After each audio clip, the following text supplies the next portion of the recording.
Grimm. DKL, les conseils de Patrick Grimm, comportementaliste animalier et éducateur canin. Patrick, pour cette dernière chronique de l'année, déjà, on va parler encore et toujours des facteurs déclenchants de l'agressivité chez le chien. Il faut penser au fait qu'un chien, ça a besoin de se dépenser physiquement.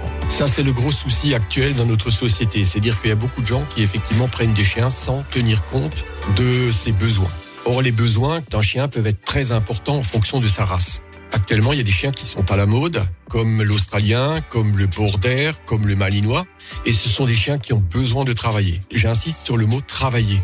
Pour eux, ce n'est pas du travail, mais pour nous, c'est du travail parce qu'il faut accompagner le chien et puis il faut le motiver pour qu'il fasse certaines expériences, on va dire, et certains types d'exercices.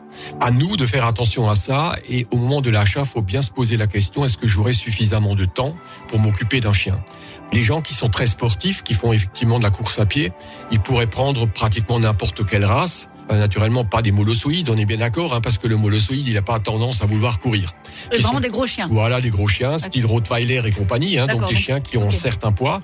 Il y a également des chiens de troupeau, des grands chiens, comme le patou, comme le chien des Abruzzes, etc., qui sont des chiens qui deviennent très, très massifs. Et il y a les mastifs, ce sont des chiens qui sont massifs.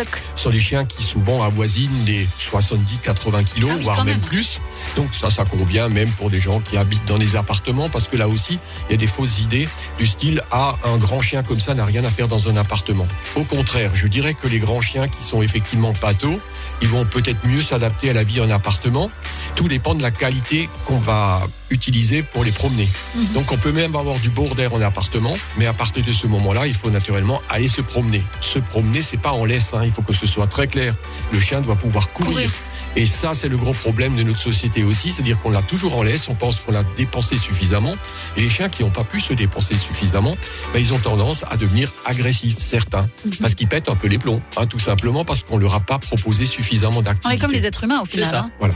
Patrick, si on devait avoir un problème avec notre chien entre Noël et Nouvel An, on peut vous contacter, vous travaillez un peu ? Tout à fait, je travaille même pendant cette période de vacances. Bonne nouvelle. Vous tapez Patrick Grimm sur internet, G-R-I-2-M. On vous souhaite de bonnes fêtes. Moi aussi, à vous deux, et puis à l'année prochaine. Avec bien quelques sûr. kilos en plus. Quelques carrément. À l'année prochaine. DKL.